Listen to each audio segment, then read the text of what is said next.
விராட் கோலி கடந்து வந்த பாதையை பற்றி ஒரு சிறு தொகுப்பாக பார்க்கலாம்.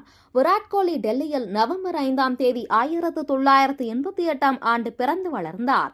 1998ஆம் ஆண்டு உருவாக்கப்பட்ட மேற்கு டெல்லி கிரிக்கெட் அகாடமியில் பயிற்சியாளராக சேர்ந்து 15 வயதுக்குட்பட்ட அணிக்காக 2002ஆம் ஆண்டு விளையாடினார்.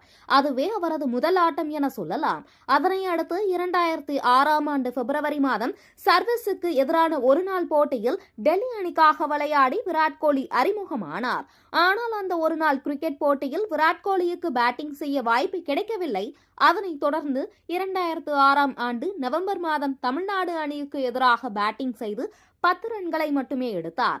ஆனால் டிசம்பர் மாதம் கர்நாடகாவுக்கு எதிராக நடத்தப்பட்ட போட்டியில் கடினமான சூழ்நிலையில் 90 ரன்கள் எடுத்திருந்த நிலையில் டெல்லி டெஸ்டை விராட் கோலி உதவியது குறிப்பிடத்தக்கது.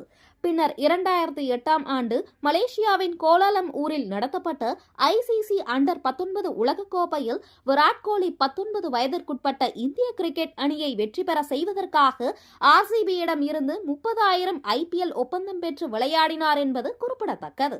IPL வாழ்க்கை முழுவதும் ராயல் ரேஞ்சர்ஸ் பெங்களூரு அணிக்காக விராட் கோலி விளையாடியுள்ளார். மேலும் IPL வரலாற்றில் ஒரே ஒரு உரிமைக்காக விளையாடிய வீரர் என்ற பெருமையும் இவரையே சேரும். RCBக்காக அவரது முதல் 2 சீசன்கள் அதிக ரன்கள் எடுக்கவில்லை என்றாலும் 2010ஆம் ஆண்டு துணை கேப்டனாக விராட் கோலிக்கு பதவி உயர்வு கொடுக்கப்பட்டது.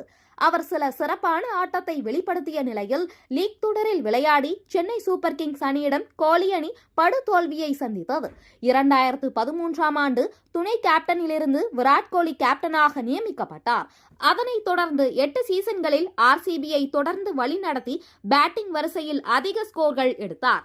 அதனால் 2015ஆம் ஆண்டு முன்னணி ரன் எடுத்தவருக்கான ஆரஞ்சு கலர் தொப்பியை விராட் கோலி பெற்று 2023ஆம் ஆண்டு வரை அந்த ஆரஞ்சு தொப்பியை வைத்திருந்தார் என்பது குறிப்பிடத்தக்கது. ஆனால் RCB லீக் இறுதிப் போட்டியில் சன்ரைஸ் ஹைதராபாத் வெற்றி பெற்றதால் RCB அணி மீண்டும் தோல்வியை சந்தித்தது.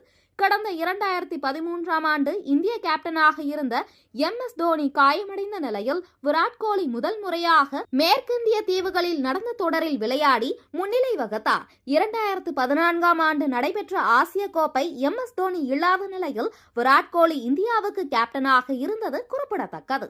2024ஆம் ஆண்டு T20 உலக கோப்பையில் விராட் கோலி பங்கேற்ற நிலையில் தென்னாப்பிரிக்காவுக்கு எதிரான இறுதிப் போட்டியில் 7 ரன்கள் வித்தியாசத்தில் இந்தியா வெற்றி பெற்றது. அந்த போட்டியில் விராட் கோலி முதல் அரை சதத்தை பதிவு செய்ததை தொடர்ந்து T20 போட்டிகளில் இருந்து ஓய்வு பெறுவதாக விராட் கோலி அறிவித்தது குறிப்பிடத்தக்கது.